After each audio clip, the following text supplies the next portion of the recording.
Hello बच्चों, सभी का स्वागत है एक बार फिर से मेरे यूट्यूब चैनल एजुकेटिंग पॉइंट पे। बच्चों, आप मेरे वीडियो देख रहे हैं, उनको प्लीज़ पूरा देखिए, उनको लाइक कीजिए, सब्सक्राइब कीजिए और शेयर करना ना भूलिए। बच्चों, हमने पिछली क्लास में कक्षा 9वीं क्लास की पाठ्य पुस्तक संचयन से हमने वैज्ञानिक सोच के परे पाठ का अध्ययन किया था। आज मैं उसके सॉल्यूशन लेकर आई हूँ। तो हमारे जो पहले क्वेश्चन आंसर है वो 25 से 30 शब्दों में उनका आंसर हमें देना है। तो हमारा पहला क्वेश्चन है, कॉलेज के दिनों में रामन की दिली इच्छा क्या थी? तो इसका उत्तर है, रामनन ने कॉलेज के दिनों से ही शोध कार्यों में रुचि लेना शुरू कर दिया था। उनकी दिल की इच्छा यही थी कि वे अपना सारा जीवन शोध कार्यों को ही समर्पित कर दें। शोध कार्यों का मतलब है कोई भी एक विषय चुनकर उसके बारे में उसका पूरा अध्ययन करना। हमारा अगला क्वेश्चन है, वाद्य यंत्रों पर की गई खोजों ने रामनन ने कौन सी अति जोड़ने की कोशिश की? रामन ने वाद्य यंत्रों की ध्वनियों पर खोज करके इस भ्रांति को तोड़ा कि विदेशी वाद्य यंत्रों की ध्वनियाँ भारतीय वाद्य यंत्रों की तुलना में अधिक अच्छी है और भारतीय वाद्य यंत्र उनसे घटिया है। हमारा अगला क्वेश्चन है, रामन के लिए नौकरी संबंधी कौन सा एक कठिन कार्य था? इसका उत्तर है, रामन के लिए कलकत्ता विश्वविद्यालय में कम वेतन वाले प्रोफेसर के पद पे नौकरी करने संबंधी निर्णय कठिन था, क्योंकि तब वे वित्त विभाग में मोटी तनख्वाह और अनेक सुविधाओं वाली नौकरी कर रहे थे। हमारा अगला क्वेश्चन है, सर चंद्रशेखर वेंकट रामन को समय समय पर किन किन पुरस्कारों से सम्मानित किया गया? बच्चों, ये क्वेश्चन बहुत इंपॉर्टेंट है, इसे आप ज़रा ध्यान से देखिएगा और इसको अच्छे से ही पढ़ना।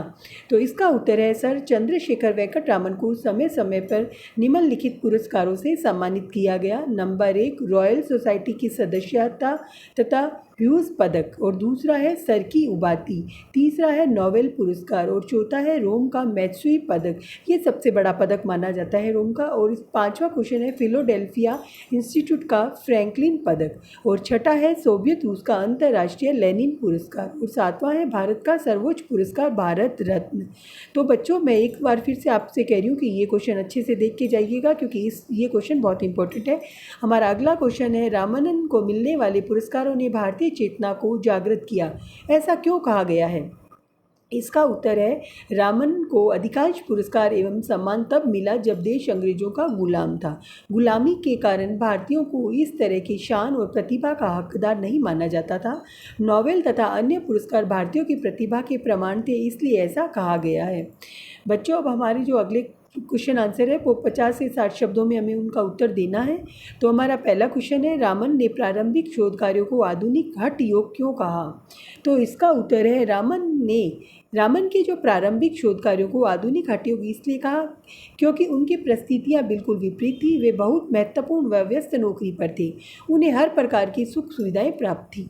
समय की कमी थी, स्वतंत्र शोध के लिए पर्याप्त सुविधाएं नहीं थी, न ही शोध करने में कोई भविष्य था। ले देकर कलकत्ता में एक छोटी सी प्रयोगशाला थी जिसमें बहुत कम उपकरण थे। ऐसे विपरीत परिस्थितियों में शोध करते रहना दृढ़ इच्छा शक्ति से ही संभव था। यह रामन के मन का दृढ़ हठ था, जिसके कारण वे शोध जारी रख सके। इसलिए उनके प्रारंभिक शोध कार्यों को आधुनिक हठ योग कहा गया है। यह हठ योग विज्ञान से संबंधित था, इसलिए उन्हें आधुनिक कहना उचित है। बच्चों, इस क्वेश्चन का अर्थ यही है कि जो रामानंद थे वो एक बहुत अच्छी नौकरी पर थे, उन्हें सब सुख सुविधाएं थी और मोटी तनख्वाह पर थे, लेकिन रामन का जो मन था वो शोध कार्यों में था। इसलिए उन्होंने ये सारा अपना जो काम था ये छोड़ के कलकत्ता की जो एक यूनिवर्सिटी थी छोटी सी, उसमें उन्होंने नौकरी की, जहाँ छोटी सी प्रयोगशाला थी और कोई सुख सुविधाएं ज़्यादा नहीं थी। फिर भी उनके जो अंदर मन में एक शोध कार्य के प्रति बहुत लालसा थी, उस लालसा के लिए उन्होंने ये क्षेत्र चुना। हमारा अगला क्वेश्चन है, रामन की खोज रामन प्रभाव क्या है, स्पष्ट कीजिए। तो इसका उत्तर है, रामन ने शोध कार्य करते देखा कि एक वर्णीय प्रकाश की किरण जब किसी तरल या ठोस रवेदार पदार्थ से गुजरती है तो उनके वर्ण में परिवर्तन आ जाता है। इसका कारण यह है कि एक वर्णीय प्रकाश की किरण के फोटोन तरल या ठोस पदार्थ के रवों से टकराते हैं तो या कुछ ऊर्जा खो बैठते हैं या ग्रहण कर लेते हैं। यह ऊर्जा जिस मात्रा में ली अथवा दी जाती है उसी हिसाब से प्रकाश का वर्णन परिवर्तन होता है। इसी को रामन प्रभाव के नाम से जाना जाता है। बच्चों, ये एक वैज्ञानिक जो है, जो इसमें बताया गया एक वैज्ञानिक नियम है। मतलब जब एक वर्णीय प्रकाश पड़ता है तो उसका जो प्रभाव है वो दृष्टिगोचर होता है, इसलिए ये क्वेश्चन भी इम्पोर्टेंट है। रामन प्रभाव की खोज से विज्ञान के क्षेत्र में कौन कौन से कार्य संभव हो सके? तो इसका उत्तर है रामन प्रभाव की खोज से विज्ञान के क्षेत्र में निम्नलिखित कार्य संभव हो सके। बच्चों, ये क्वेश्चन भी इंपॉर्टेंट लग रहा है, तो इसको भी आप अच्छे से याद कीजिएगा। तो जो ये पहला है वो है विभिन्न पदार्थों के अणुओं और परमाणुओं की आंतरिक संरचना का अध्ययन करना सरल, प्रामाणिक और निर्दोष हो सका। और दूसरा है विभिन्न अणुओं और परमाणुओं का संश्लेषण करके नए उपयोगी पदार्थ बनाने का कार्य संभव हो सका। अब हमारा जो अगला क्वेश्चन है वो है देश को वैज्ञानिक दृष्टि और चिंतन प्रदान करने में सर चंद्रशेखर वेंकट रमन के महत्वपूर्ण योगदान पे प्रकाश डालिए। बच्चों, मैं फिर से कहूँगी ये क्वेश्चन भी इंपॉर्टेंट है, इसको भी आप ध्यान से देखिएगा। तो इसका उत्तर है रामन अपनी राष्ट्रीय चेतना के कारण देश में वैज्ञानिक दृष्टिकोण और चिंतन के विकास के लिए समर्पित थे। उन्होंने उच्च कोटि की प्रयोगशाला और उपकरणों के अभाव को दूर करने के लिए रामन रिसर्च इंस्टीट्यूट की बेंगलोर में स्थापना की। भौतिक शास्त्र में अनुसंधान को बढ़ावा देने के लिए उन्होंने इंडियन जर्नल ऑफ फिजिक्स नामक शोध पत्रिका की शुरुआत की। इनके अलावा उन्होंने अनेक शोध कार्यों का मार्गदर्शन भी किया। अब हमारा अगला क्वेश्चन है सर चंद्रशेखर वेंकट रामन के जीवन से प्राप्त होने वाले संदेश को अपने शब्दों में लिखिए। तो इसका उत्तर है सर चंद्रशेखर वेंकट रामन ने कहीं भाषण में संदेश प्रसारित नहीं किया। उन्होंने अपना जीवन जिस प्रकार जिया वह किसी भी मौखिक संदेश से अधिक प्रभावी और सार्थक है। उन्होंने वैज्ञानिक अनुसंधान के लिए अपना जीवन समर्पित कर दिया।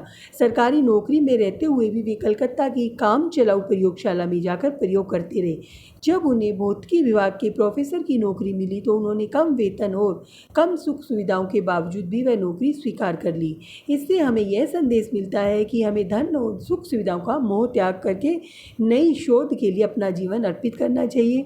उन्होंने जिस प्रकार अनेक नवयुवकों को शोध के लिए प्रेरित किया वह भी अनुकरणीय है। उन्होंने अपनी राष्ट्रीयता और भारतीयता का संस्कार नहीं त्यागा, अपना दक्षिण भारतीय पहनावा नहीं छोड़ा, यह संदेश भी अनुकरणीय है। बच्चों, अब हमारे जो अगले क्वेश्चन है वो इस प्रकार है। पहला क्वेश्चन है उनके लिए सरस्वती की साधना सरकारी सुख सुविधाओं से कहीं अधिक महत्वपूर्ण थी। तो इसका उत्तर है रामन जिज्ञासु प्रवृत्ति के शोधकर्ता वैज्ञानिक थे। उन्होंने शुरुआत में सरकारी नौकरी अवश्य की, परंतु अध्ययन एवं शोध अवसर मिलते ही उन्होंने मोटा वेतन और ढेरों सुख सुविधाओं का त्याग कर कोलकाता विश्वविद्यालय में कम वेतन वाला पद ग्रहण कर लिया। इस प्रकार उन्होंने सुख सुविधाओं की जगह अध्ययन अध्यापन को महत्व दिया। बच्चों, ये बहुत अच्छी बात है। जो रामन थे वैज्ञानिक सोच प्रवृत्ति के, उन्होंने ऐशो आराम छोड़कर एक कम पैसे वाली जगह जहाँ कोई सुख सुविधाएं नहीं थी, छोटी प्रयोगशाला थी, वहाँ अपना जीवन समर्पित किया। हमारा अगला क्वेश्चन है हमारे पास ऐसी न जाने कितनी ही चीज़ें बिखरी पड़ी है जो अपने पात्र की तलाश में है। तो इसका उत्तर है कि हमारे जीवन में हमारे आसपास जो कुछ घटता रहता है उसका अध्ययन करना आवश्यक है। यह अध्ययन का खुला क्षेत्र है। इन घटनाओं को अनुसंधान करने वाले खोजियों की तलाश रहती है। हमारा अगला क्वेश्चन है यह अपने आप में एक आधुनिक हठयोग का उदाहरण है। तो इसका उत्तर है हठयोग का अर्थ है विपरीत परिस्थितियों में अत्यंत कठोर परिश्रम एवं दृढ़ इच्छा शक्ति से किसी वस्तु या सफलता को पाने के लिए प्रयास करना। रामन ने भी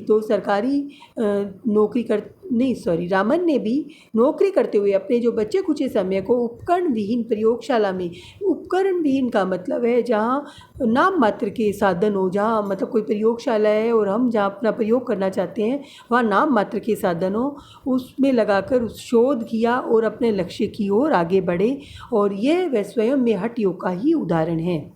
तो बच्चों, आज का जो हमारा जो सॉल्यूशन का जो टॉपिक था वो यही हो रहा है और आप लोगों को मैं उम्मीद कर रही हूँ कि मेरा जो पढ़ाया हुआ समझ आ रहा है।